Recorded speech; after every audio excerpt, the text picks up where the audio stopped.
Because for me, ever since, the equalizer had been education. Most as a mom, I'm a mother of two. Nice. I have a daughter 8 and a son who's 5. I was while I was outside, I was looking for schools for them when they started schools. At that time, this place was a farm. Wow. Yes, it was. So we started construction. That was way back in 2023, around July. When construction started, everybody was inquiring, what's going on here? What do you want to put up here? It encouraged us to open our doors earlier than we thought we would. The reception was, I would say, overwhelming for us. They came during the launch, made inquiries, and we had admissions. We have these 3 classes full. It got to a point where I invested all of me into it. All of me. I didn't have room to even think about it. Yeah. So something done with a lot of compassion, with a lot of love. Sometimes even if it doesn't pay back, especially monetary wise, there's some fulfillment it gives you. And then now come 2024, January was, we could not believe it. We admitted up to 5 kids every day of the month in January. But banks started approaching us at some point now. Nice. Personally, I am scared of debt. One of the biggest challenges that I face even to date would be getting people who share the vision with you. Yeah. For me, I feel like there is much more to education than just a classroom. As a young woman in business, definitely, sometimes people walk into the office and they're asking you where the person in charge is. So, who is the founder? Yeah. Are you the secretary? Wapi director? For a laid back person like me, now starting to explain to somebody, no, it's me. Yeah. You know, sometimes they don't believe it. Sometimes people look down upon you. Yeah. Even my own staff, they still are getting used to the idea. Yeah. Because some of them are older than me. Yeah. Just full disclosure, Diana is just 33. So our motto for the school is nurturing potential. It doesn't end with just our kids. So when I need to be Madam Director, I can. When I need to be D, I can. Yeah. At the end of the term, the parents have not cleared fee, but I have my staff here. I need to pay their salaries. But then from that day on, I learned that there is passion, then there is business. Yes, that's for sure. There's a lot of highlights. We have grown in numbers as well. The very last one that's gonna make me cry again. We enrolled for music festival. Yes.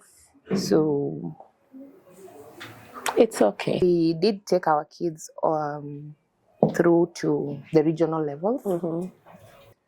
I look forward to a system where the learners don't have to adjust. Maybe the system is the one that has to adjust. Those kids will sit the same exam at the end of the day with kids who have access to laboratories all the time. Why? It doesn't feel right. It's just a fairer system. If you look at JETS in 5 to 10 years, where do you envision that? Hata mkikuja mpate JETS University, yes. Amen to the JETS University. Imposter syndrome, I struggle with that a lot. I just keep telling myself that, you know what? You have not come this far for you to give up. I really want to be grateful for the support system that I have around me, my family. On days I don't believe in myself, I use their belief. Naji hotspot, you know. So you belong in every room you walk into. Like when your dreams take you somewhere, you belong there. When you have an idea, just start. It's going to be so difficult. The path is going to be like that. It's not straight. Yeah. But in the end, it's worth it.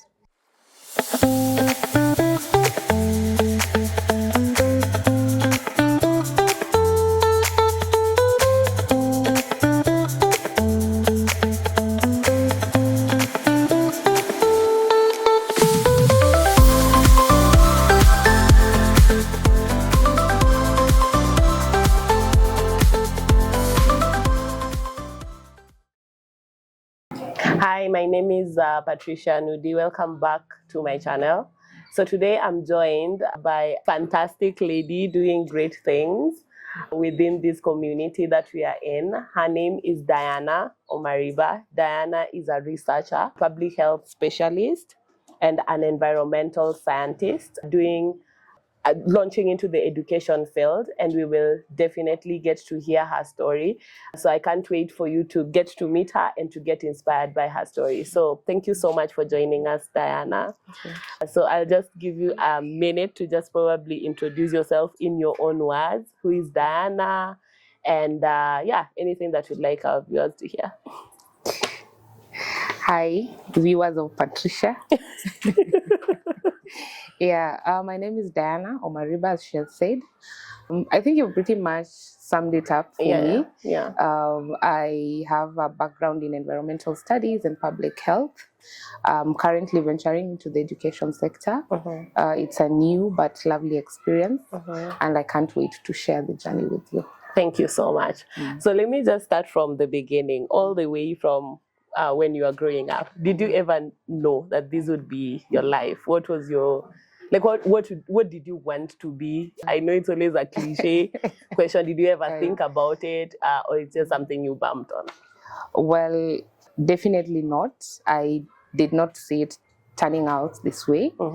But I also have like a cliche answer. It's I want to be a doctor, or something surrounding that based on my abilities.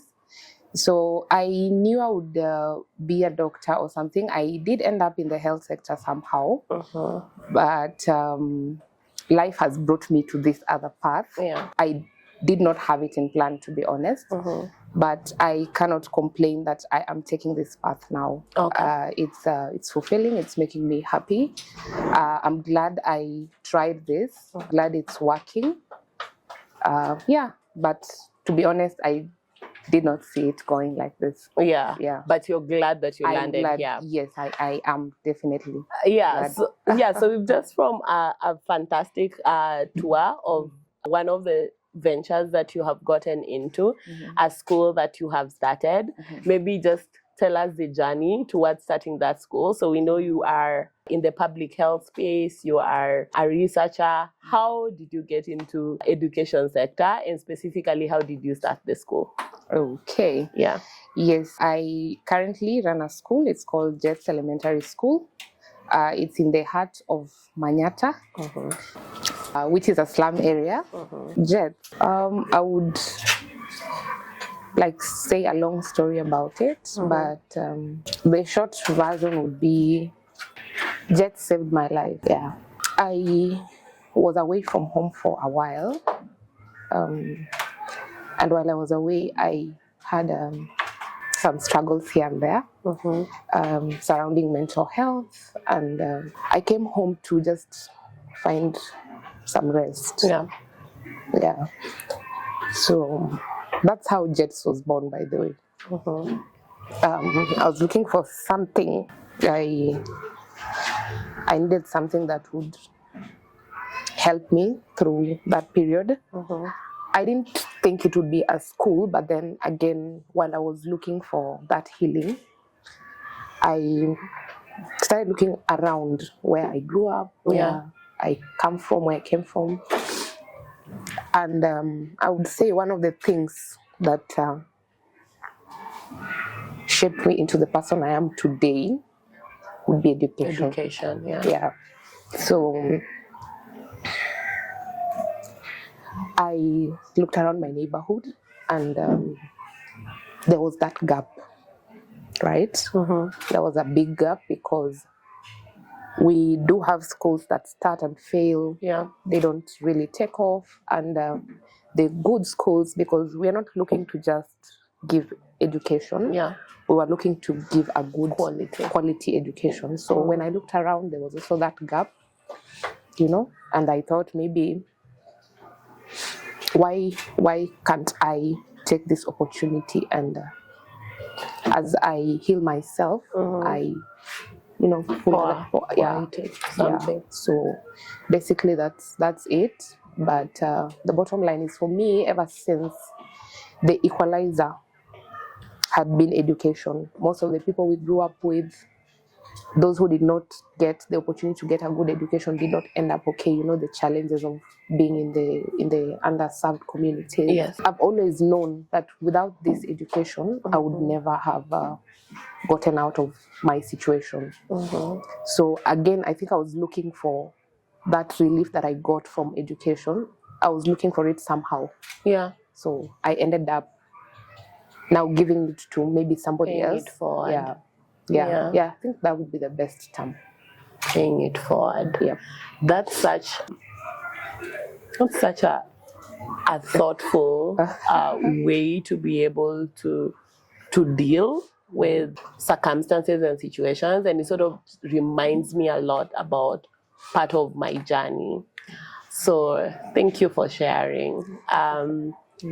So you have this idea, you know, like education for you is the equalizer, which is my mantra as well. And you then decide, let me do this. As someone who has started up something from scratch, it's not easy. Yeah. Just take us through behind the scenes. People see jets. You are the one who has sat with the sleepless nights and thinking about stuff and making sure everything runs. Take us behind the scenes of, now you have the idea, you're now turning it into action. Okay. Yeah. As a mom, I'm a mother of two. Nice. I have a daughter 8 and a son who's 5. I was while I was outside, I was looking for schools for them when they started school. So I was walking around, you know, looking at the facilities that I wanted for them. And as you're walking, looking for a good education for them, knowing very well what education has done for you, you want, you know, something good for them as well. So while I was walking around, I got to learn that in other countries, education does not only end in class the way we know it. You know, so I saw how the outside of class looked like. I saw how the menus of kids looked like, and it helped me in make informed decisions on the kinds of schools that I wanted my children to go to. But while I was there, so when I was starting this out, I looked back to when my own kids were starting school, and I thought about it, starting from the how I want the classrooms to look like, how the educators are supposed to conduct themselves, just how the system generally is supposed to be. And I gave it like a lot of thought, to be honest. So again, I was on a budget. I really didn't have it all. So as you can see, the way our structures are, they're not permanent. They're semi-permanent, but good. They look really good. Yes. So that's how I pictured it. It might be on a budget, but it doesn't have to be bad. The kids have to be comfortable. So first off, I talked to my mom about it. I shared the idea with her about the school. At that time, this place was a farm. Wow. Yes, it was a farm. I think I will share some of the photos with you. Yeah, we had some bonga there, some mahindi, and we used to, you know, do different things at different times. So I talked to her and she told me, you can start here, you know, this is a good space. So we looked at it, we had a discussion around it, about how we wanted our team to be. Basically, this idea started at the household level. We just discussed as a family, and then they really encouraged me. So my mom gave me the space and told me, you can go ahead and start up. So we started construction. That was way back in 2023, around July. So the idea was to open our doors probably 2024. But then when construction started, everybody was inquiring, what's going on here? What do you want to put up here? Ideally, it would be real estate because my family is leaning towards that side of business. So people thought maybe it's housing. Rentals. So we told them, no, we are doing a school. So again, this community we live in, it's next to a higher learning institution, Kisumu Poly. So there is students who go there who have children. So they are usually looking for a place to leave them, a daycare facility or, you know. So when they saw one that was near, because we don't have any around here, they have to go far or even go with their kids to school. They came, talked to us and were like, maybe we can leave our kids, you know. So it encouraged us to open our doors earlier than we thought we would. So in August, we hadn't really finished construction, but we decided to just open our doors to just, you know, for these younger kids, really it wasn't a full-fledged school at that point, because normally it's a process, it's not that easy. The reception was, I would say, overwhelming for us, because on the day of the launch we had up to 15 kids who enrolled, and some of them were like school-going kids, not just the daycare. So the whole time that we were doing this, I think people were just looking, and when they came and made inquiries and found out it's not, people also have like a misconception it's a costly school. No. So they came during the launch, made inquiries, and we had admissions on the day of the launch. So and then we decided to just start like that. We even got admissions for like the graduating class, which was totally not part of the plan. It was never. We got one admission for PP2. He graduated, so we had one graduate for 2023. Wow. Yes. And so you open up, you launch, the reception is really great. Everyone wants to come in.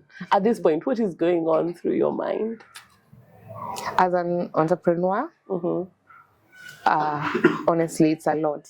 Because you need classrooms, you need staff, you need furniture, you need resources. So the way I was looking at it is these kids who are going to start at daycare, because daycare is 8 months to 3 years, and then from 3 years to 4 years is playgroup, 4 to 5 is PP1, 5 to 6 is PP2. So the way we were looking at it is we start with playgroup. You have time. Yes, we have a lot of time. So this class that starts in playgroup, in daycare, they'll go to playgroup, and then when they move from playgroup, they go to PP1, and then they go to PP2. So at that time, we only had 3 classes ready. Yes, like ready in terms of construction. We don't have the furniture inside, because we need tables, chairs, whiteboards, all that. So and stuff. Yes. So, but now here we are 2 months in. We already have a graduate. That is a PP2 class. We have kids in PP1 and we have kids in playgroup. Even daycare now is not even our concern at this point. We have these 3 classes full. This graduate is supposed to go to grade 1. You see? Now, that's what is going on in my mind. I need additional classrooms. I need to figure out how to set up the primary section, which is something I thought I would do in another 5 or so years. Yes. And so you mentioned something that is the biggest hindrance for entrepreneurs and even for startups. People have ideas, but they never translate to action because of access to resources. Yes. So you are launching to the deep end so quick, and now you need to figure stuff out. So how did you manage the access to funding part, which is always a big barrier? Okay. It's indeed a deep dive, because now you take out everything that you have. Savings, like you put it in there. So it got to a point where I invested all of me into it. All of me. I didn't have room to even think about it. So we took everything that we had, we put it in the business, with a lot of hope. Yes, with a lot of hope that, we've done this. And I think something done with a lot of compassion, with a lot of love. Sometimes even if it doesn't pay back, especially monetary wise, there's some fulfillment it gives you. Because at that point, when we poured like that into the business, we constructed the remainder of the classes. And then now come 2024, January was, we could not believe it. I think we admitted more up to 5 kids every day of the month in January. So that by the time we are at the end of January, we almost have like a full-fledged school and people inquiring more about grade 2, grade 3. Now, because at that point, we're only taking grade 1. Yes, we only have our graduate, which is the one we had in mind, but then we also have other admissions. So we admitted a lot of kids in the preschool section, and also the grade 1, we admitted up to 12 as well. Yes. So we were happy that we made that sacrifice. Yeah. Yes. Okay, so on the access to financing, like you didn't have to approach banks, you didn't have to approach any financial institution. Like it was basically your savings and support from family. Yes. At that point, not yet, but banks started approaching us at some point now. Nice. Personally, I am scared of debt. And then saw a process for you to get the financing. Yes. Especially being that I had been out of the country for a while, I'd been out of work. Yeah. So I didn't have like Bank a regular statements, income. Yes. The time I didn't. Yeah. Yes. So up until this point, Jets is debt free. Yes. Nice. Yeah. So so you launch in and you have staff now, and you are at January 2024 and you've admitted. Yes. So since that point to date, are there any significant challenges or anything that you'd like to share with someone who wants to launch into the same field that maybe you need to share with them so that they know before they launch? A lot of times what people see from the outside is success. So they say this school is growing so fast, and it's quality education. We've walked through, and it's clear that the students are happy, and that takes a journey. And so from 2024, and that's like only 2 years in, what is something that you can actually share with someone who would like to start? Some challenges, anything that they just need to know, anyone who would like to launch into the same space. Okay. One of the biggest challenges that I face even to date would be getting people who share the vision with you. Yeah. See, you could find a teacher. You know, their job is to teach. Yes. Right? They teach, they go back home in the evening. But for me, I feel like there is much more to education than just a classroom, you know? So getting people who share in this kind of vision, the one that I have in person, is not easy. Somebody who will be, I don't know if this is the right word to use, but basically borderline obsessed with giving the best to An children. Experience. Yes. Yes. So that when they get out of that place, they look forward to coming back, or they don't want to go anywhere else, or they will always carry it with them wherever they go. Yeah. So let's just say getting people who share in that vision is very difficult. You could be telling a teacher, I would like for you to sit with the kids outside when they're playing. For them, it's not wrong for them to have that perspective of, I'm just supposed to teach, you know? So I want you to sit outside with the kids. I don't want you to sit there because I want you to prevent something from happening. I want you to sit there because if a kid falls down, I want you to be there. Pick the kid up and tell them it's okay for you to fall down. Sorry, you're growing, like it's part of the process. Because even just in business, we fail, plans fail, you know, we improvise. So be there during this process, encourage the children. So for you to get people who look at it the way you look at it, that has been one of my biggest challenges. Yeah. Yes. Yeah. Yeah. Also, as a young woman in business, definitely sometimes people walk into the office and they're asking you where the person in charge is. So, who is the founder? Yeah. Are you the secretary? Director. It becomes challenging for a laid back person like me, now starting to explain to somebody, no, it's me. Yeah. You know, sometimes they don't believe it. Sometimes people look down upon you. Yeah. So even my own staff, they still are getting used to the idea. Yeah. Because some of them are older than me. Yeah. So I think it's sometimes challenging to, you know, for them to understand that this is the person who is in charge. Yes. And just full disclosure, Diana is just 33. So so that's truly something that I can relate with, the fact that they always look for someone else to be the one to be in charge, and you're not being the one in charge. So so thanks for sharing that portion. Onto your leadership skills. How would you describe your leadership style? Okay. How do I put this? Again, I would say maybe servant leadership. I like to give people freedom. I do not like to. I would I don't like to micromanage. No, I just like, maybe I tell you what you're supposed to do, and you do it. I don't like following up, right? Yeah, but I also want you to. Our motto for the school is nurturing potential. It doesn't end with just our kids. Even our staff, yes, we want them to maximize on their abilities.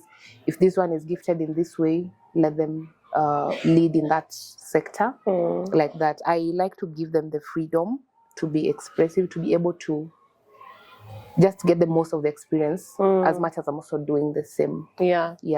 And so have you faced like challenges in terms of with your staff, or with generally your staff and everyone around, when it comes to just recognizing your leadership, the fact that you're the leader, but also having to embrace servant leadership, and when things are not done, probably like there is a brand and there is a level of quality that you'd like to put in. At times, there are people who don't quite get the vision, like you had mentioned earlier, so they are not as passionate as you hope that they were. And I know like this could be a tricky question, because like it's you coming in and just being here for the 2 years. Have you faced those challenges yet? Like people who just don't get it, and how do you approach it? Still keeping with the servant leadership, and also still keeping with you wanting to nurture potential, but there's also lives here of children that also need to be nurtured. Okay. Yeah.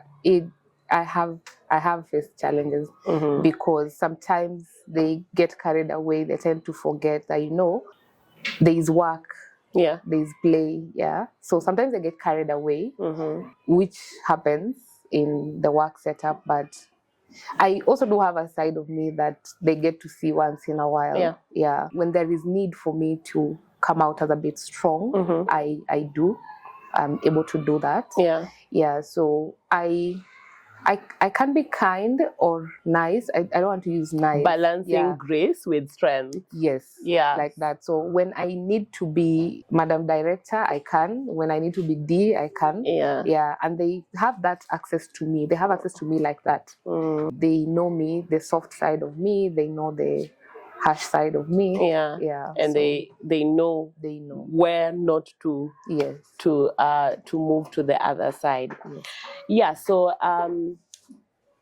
I think on the leadership part, like you have sort of brought out everything, and I just needed to go to the part where there is courage, there is vulnerability, and then there is balance. Throughout this journey, what has been your lowest moment? Okay. And then I'll go to the highlight. Or you'd rather we go to the highlight? Okay, let's finish with the highlights. For the lowest moments would be, you see, when you have a plan and you think it will work. The way thinking about it in your head. When we started off, we had this, because of the community we come from, we do not press on fee like on the first day of school. Yes. So we just talk to our parents and tell them, you know, as long as by the end of the term you cleared your fees. Yes. So we are flexible like that. But then at the very beginning, I thought that's how it would go. Shock on me. There's so many challenges out here. I wouldn't blame anybody, but it did not turn out like that. So it's at the end of the term. The parents have not cleared fee, but I have my staff here. I need to pay their salaries. I have vendors who I need to pay, the service providers. Yeah. So I did not anticipate that it would go like that. I thought because they told me they're going to pay, they'll pay. Yeah. So not knowing that there's challenges in between here. So that particular month, I had to, you know, again, way deep, to ask for help even. So I had to talk to people to help me. One of the people I talked to is somewhere there, yes. So yeah, you reach out to the people who know this struggle. Yeah, you explain to them, it's like this, I'm stuck here. Please help me. So yeah, I had to improvise like that. But then from that day on, I learned that there's passion, then there's business. Yes, that's for sure. Yeah. So again, when the plans fail like that, it brings you to that stage where you now need to improvise. Yeah. And that's really something that a lot of people struggle with, like just the difference between I'm really passionate about these things, but like I need to cover the overhead. So those are just two different conversations. And your highlight, you spoke about your graduation, and I would think that would be a highlight. Like if there's any other. There's a lot of highlights. We have grown in numbers as well. So that's one of the things I'm really happy about. I'm very grateful. Yeah. Other than that, from the first graduation, we've had the second one. So the first one, we had 1 graduate. The second one, we had 9 graduates. We are looking forward to another graduation this year. That will be 20 graduates. So we are grateful for that growth. The very last one that's going to make me cry again. We enrolled for music festival. Yes. So it's okay. We did take our kids through to the regional levels. That's huge. It's for a school that is 2 years. It's definitely huge. Yeah. I can always feel through this discussion that this for you is personal. Like I feel that it's not about the business of it, because a lot of schools are started from the business perspective. You even being emotional that you got to that level means that to you it's deeper than just a school. It's not just a school. It's a place where truly you are committed to nurturing potential, and it shows through the entire interview. If you could have anything to speak about our education, how it needs to look like, what it needs to prioritize, what would that be? Just from a heart perspective. That would be, learners are different, right? But I feel like the system we have, it's our learners that need to adjust into the system, right? I look forward to a system where the learners don't have to adjust. Maybe the system is the one that has to adjust. I will give an example of like kids in the urban setup and kids in the rural setup in those communities where they don't even have access to like laboratories. Let's give that for example. I remember back in high school, we used to have kids from other schools come to access our facility during the time for exam. You understand? So you would ask yourself, those kids will sit the same exam at the end of the day with kids who have access to laboratories all the time. Why? It doesn't feel right. So I feel we need a system that has to adjust instead of the learners having to adjust into the system. If they are in a community where they can't maybe access things like that laboratory, for example, or a computer lab, let them use what they have. You know, if they are farmers, if they are pastoralists, let them get into maybe animal husbandry or cattle rearing, whatever they have at their disposal, instead of them having to now compete unfavorably with these other learners in setups that are there. You know, it's unfair. Yeah. So basically, just a fairer system, equality and equity. Yes, and I think that's a really good point. So back to JETS. The journey has been, the growth has been exponential. Like, it's not the normal growth curve. I've been there. I've looked at it. Like, it doesn't seem like it's a 2-year thing.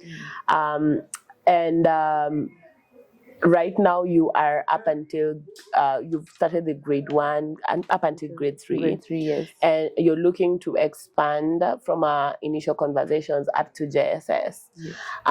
So if you look at JETS in 5 to 10 years, where do you envision that it would be? And we'll revisit. We'll be back in 10 years. Yes, please. Yeah, we are hoping we would have achieved the JSS level, just as per earlier discussions. Even high school past JSS, you know. Yes, so we are looking to expand to those levels, while at the same time maintaining the quality. I told you we keep our learners at 20 per class, because we do want them to have a good interaction with their teachers to just get the most of the learning experience. So we want to maintain quality education to the highest level possible. Hata mkikuja mpate JETS University, yes. Amen to the JETS University. I'll be here in the next 10 years, and you'll be here, and we'll be back, and we'll see where JETS is going to. So I know there are very many women. I am inspired. I was telling Cindy earlier, like, I am so inspired. I came to like have an interview, but I'm out of here like thinking, what else? What else should I do? I just really feel personally very inspired by the work that you have put in, and I need to put that across from a female who has started something from scratch. I know how that journey is, and so I just still also want to, even for the moment that people have not watched, because people see the success, but they have not watched the times that you have sleepless nights, because I have, and I know you've had, thinking about bills and thinking about all these things, and you are there thinking like, all I had was a passion. Why is it coming with too much stress? And the stress is always part of it. And so this is just to tell you, like, from a woman to a woman, that you're doing a fantastic job. I know I've mentioned fantastic so many, and it's not even my favorite word. So you just know that I am so inspired by what you have managed to achieve so far. And I know there are women and girls who will be watching. Our demographic is basically always women between 25 to 35. And then I've also really identified, like, I've also seen like a demographic that I didn't quite know would watch, like the above 60. I don't know, maybe they just have some time to spend. So I would like you to talk to them and just about just inspiring them, like, and I know maybe this becomes very difficult, especially for me. I suffer from imposter syndrome. I don't know if you do. I don't think I should be in a space to be able to advise anyone ever. But I know, like, this is coming from me, that what you've done is remarkable. And if you could talk to, maybe, like, let's just talk to your 10-year-old self. Like, if you could talk to them, or if you could talk to your 25-year-old self, what would you tell them? Yeah, okay. Imposter syndrome, I struggle with that a lot. I have a lot of self-doubt. I usually wonder. I complain to people around me. Cindy knows. She tells me, you're doing well, but sometimes you don't feel like it. But I just keep telling myself that, you know what, you have not come this far for you to give up. Michelle Obama suffers from imposter syndrome. Oh my God, I didn't know that. Okay. Janet Mbugua suffers from imposter syndrome. Okay, maybe it's a recipe We're in for good company. Yes. So, but I really want to be grateful for the support system that I have around me. My family, they keep me grounded. My family is like my greatest support system. They have seen it all, the sleepless nights, just the struggles of startup, but they believe in me so bad that on days I don't believe in myself, I use their belief. You know. So they keep telling me to go on, and I have it in me to go beyond where I am, and also they remind me of the achievements that I have had. It helps me to also remember and stay in my path. Someone very close to me, very special to me, once told me that you belong in every room you walk into. Like, do not, when your dreams take you somewhere, you belong there. You belong there. It's not by mistake. So if dust yourself, if you have to dust yourself, even when days are bad, but always remember that that you belong there. You belong in that space at that particular time. Make use of it. Make use of it. Make sure you impact as many lives as you can. But remember that you're not there by chance, or you're not a lesser person. Feel comfortable in those rooms. They might be big. You might be meeting people. Like today, I'm meeting very serious women in the society. I'm very happy. I've never done this, but I'm glad I did it, and I hope it gets to inspire somebody. And just start. When you have an idea, just start. It's going to be so difficult. The path is going to be like that. It's not straight. But in the end, it's worth it. Each time I walk into that school and the kids run towards you, you have those functions, you have like cultural day, we have sports days. It brings the life back into you. Sometimes when I feel like the battery had recharged, but then you get to have those interactions, and then it's like they're charging you. That's so profound. Yes. So just start. Whatever it is, start. That's so profound. Just start. Get your seat on the table and sit there. Yes, you belong there. You belong there. That, I think, is a good place to end. I am so inspired. Thank you so much for taking time to speak to us. It's been such a pleasure. I have learned so much, and I can't wait to see where Jets goes. I've met you for the first time today, but I'm definitely not meeting you for the last time. So we'll definitely keep on talking, and I will always cheer you on. So thank you so much for taking the time.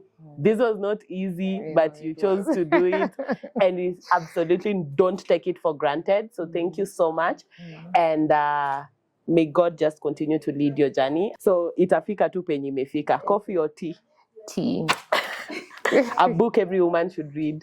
I'm not a book person. Your leadership motto? Servant leadership, I would say. Yeah. The song on repeat in your head right now. All my enemies are suffering.